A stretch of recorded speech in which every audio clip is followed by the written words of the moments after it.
Cleveland Cavaliers have been one of the league's worst teams for the past 2 seasons. Ever since LeBron left for the City of Angels, the Cavs have been lost. They've made head-scratching draft choices, handed out boneheaded contract extensions, and made confusing trades. It seems like the Cavs management still thinks that they're contenders, making weird trades for Andre Drummond and re-signing Kevin Love. They've refused to enter a rebuild, and it may have cost them. They should have traded Kevin Love last year while he still had his trade value, but now he'll be a pain to try and ship out. I don't understand the Drummond move, and even if they made this move to be competitive, how on earth is a lineup with Kevin Love and Andre Drummond supposed to do anything? It's like the Cavs organization made a 5-year-old their general manager. They selected Darius Garland, who's a score-first point guard, to play alongside Colin Sexton, who's also a score-first point guard. You can imagine how that worked out. Sexton had a nice year, but he only averaged 3 assists, and Garland looked pretty lost. It was hard for him to do anything when Sexton had the ball most of the time, but as he should since he's honestly the best player on the team. Garland shot only 40% from the field on 12 attempts per game, and he played over 31 minutes per game,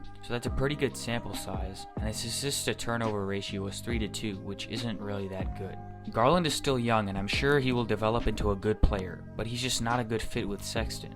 Not only have their signings and their draft picks been bad, but their coaching hires have also been pretty underachieving. Tyronn Lue is alright, but we all know LeBron coached that team. Larry Drew went 19-57 in his stint as coach in 2018, and then John Beilein went 14-40 during his short tenure, which had an unfortunate conclusion after an incident where he said his players were playing like thugs when he meant to say slugs. But either way, he was canned. Most recently, they promoted JB Bickerstaff to be their next head coach, who isn't bad, but he surely isn't the best candidate they could have hired. I'm gonna give it to Cavs fans straight. This team's a dumpster fire. The front office lacks something called common sense. Their players are lackluster, except a few bright spots, and they lacked any sort of direction. This team needs an identity if they want to return to the success of the LeBron era. Here's my take on how they can get there. First off, let's talk about how the Cavs can shuffle their lineup around and get better through the trade market. There are 3 players on the Cavs roster that I would consider moving: Love, Drummond, and Garland.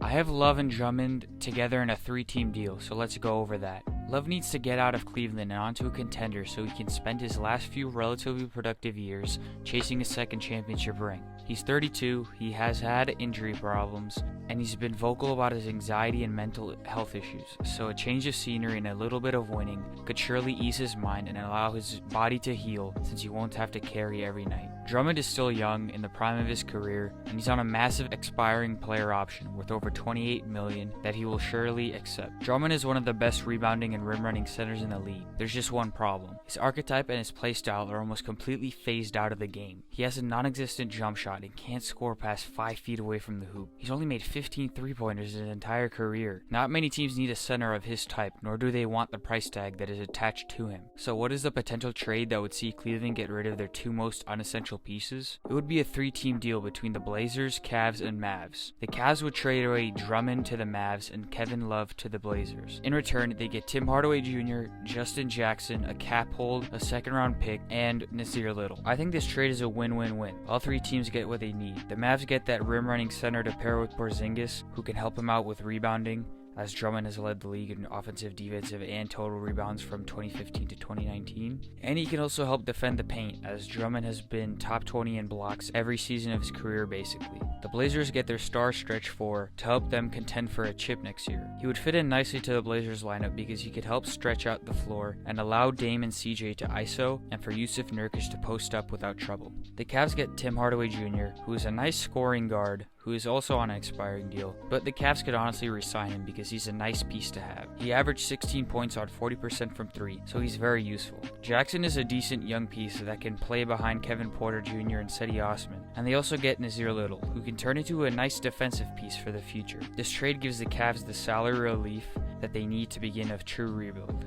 Now let's look at the Darius Garland trade. Garland is still very young, and some of you might be wondering why I'm giving up on him so quickly. He's only a rookie, but it's not about talent, it's about fit. No matter how talented Garland is, he will never be able to reach his true potential in Cleveland because of the ball-dominant Colin Sexton. So I'm not giving up on him, I'm just trying to be realistic in the fact that Garland would be wasted on the Cavs roster. I have him getting moved to the Detroit Pistons alongside Jordan Bell and a lottery-protected 2022 first, and receiving Luke Kennard. The Pistons get their guard of the future, future, who will now have free reign to run the offense and develop in the Motor City. The Pistons haven't had a truly great guard since Chauncey Billups, so Garland would be a nice addition to the Pistons roster. The Cavs get a really nice piece in Kennard, and I can't emphasize how underrated and undervalued Luke Kennard is. He's a lethal shooter, bombing threes at a 40% clip. He's a good scorer, averaging 60 points a game this season, and he's a great fit alongside Colin Sexton because of his shooting ability. Kennard can catch and shoot efficiently and doesn't need the ball in his hands to impact the game. However, when Sexton needs a secondary playmaker to take over, Kennard can easily create shots for himself. Although Kennard's defense is subpar, Sexton can cover his back because Colin is a good and tenacious defender. They'd have to re-sign him after the season, but with all the freed up cap from the Love and Drummond trades, they'll have plenty of dough to spend on a great shooter like Kennard.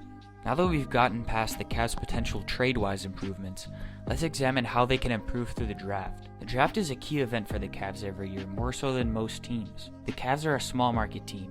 Not many notable free agents want to play in Ohio, so the Cavs have to nail the draft because the only good players on their team will be that homegrown talent. Last year their pick was a dud, the aforementioned Darius Garland, so they need to get as much bang for their buck in this deep but star-lacking class. And after all the previously mentioned trades, they need big men. Larry Nance is a good power forward, but you'd need a good center. That's why I have them selecting Onyeka Okongwu, center out of USC. The 6'9", 19-year-old center is just what the Cavs need. Okongwu is a tremendous interior defender, and is also a great rebounder. Scouts love his ability to track the ball in the air and to get dirty in the paint, fighting for those boards. He has a developing mid-range shot and has potential to add a three-pointer to his game, since his shooting form is good. He's an astounding open-court athlete, which is what you need when you have the energetic and speedy Colin Sexton running the break. He's a terrific inside finisher who is ferocious when attacking the paint. He's also very young and is still growing, so expect him to add an inch or two to his height to really have that NBA center height. Okongwu doesn't have a lot of weaknesses, except his lack of a three-pointer, but as I said, he has the potential to develop that. Him and Sexton can pick and roll teams to death, and if the defense collapses the paint, they can always just kick it out to Luke Kennard for an open three. With their other pick, I think they should trade into the late 20s and select Jaden McDaniels, the 6'9" forward out of Washington University. McDaniels was hyped up going into college and somewhat disappointed, but if he's there in the late 20s, why not take a chance? He's an uber athletic, dead-eye shooter with a great offensive and defensive upside. He'll be a long-term prospect to hit the gym and put on some weight, but if he does that, he can compete on both sides of the ball at a high level. He didn't look particularly appealing in his freshman year in college, but he has all the physical tools and intangibles to be an at least decent NBA player. He's also 19 years old, so the Cavs can mold him and improve him because he still has a lot of room to grow. He's one of the more boomer bust type players in this draft, but if I'm the Cavs, I'm sure as hell taking that risk for him if I'm able to. Lastly, let's take a look at who the Cavs can hire as a head coach to help rebuild this roster into a playoff team. My choice, Kenny Atkinson. Atkinson is one of the best rising coaches in the league, and it's honestly baffling that he hasn't been picked up yet. He's a player's coach, able to maintain great relationships with his players, which after the John Beilein fiasco, they need someone like him. He can establish a great culture that can help the young guys develop into good, hardworking players, and he can also get the most out of their young star guard, Colin Sexton. Let's take a look at Atkinson's past to see how he could change Cleveland's future. Atkinson took over the horrible Brooklyn Nets in 2016. First 2 years as coach, they didn't win more than 28 games in the season. But by his third year, they made the playoffs. With the acquisition of young guard D'Angelo Russell, the Nets looked like the decent team. They went 42-40, and Atkinson then saw the Nets replace Russell with Kyrie Irving and Kevin Durant. However, he was later fired in the 2020 season. Atkinson built the Nets into what they are today. His great coaching and attitude helped propel D'Angelo Russell from an underachieving sophomore to a rising star in a matter of a year. He established a culture in Brooklyn that attracted Kyrie Irving and Kevin Durant to Brooklyn, and surprisingly not the Knicks. Atkinson can bring the Cavs to relevance because he's already done it before. He can get the most out of Colin Sexton, and his culture will help the young guys like Okongwu and McDaniels develop nicely. Now let's look at the results. After all these roster moves, the Cavs looked pretty good. They have a starting lineup of Colin Sexton, Luke Kennard, Kevin Porter Jr., Larry Nance, and Onyeka Okongwu, with Jaden McDaniels, Cedi Osman, and Tim Hardaway Jr. coming off the bench. They also have a good head coach in Kenny Atkinson who can propel this team to reach its full potential. After this, their future looks pretty bright. They have the young talent that after a while will begin to show positive results, and they have the support and mentorship to help them get there. It's about time Cleveland went back to being Believeland.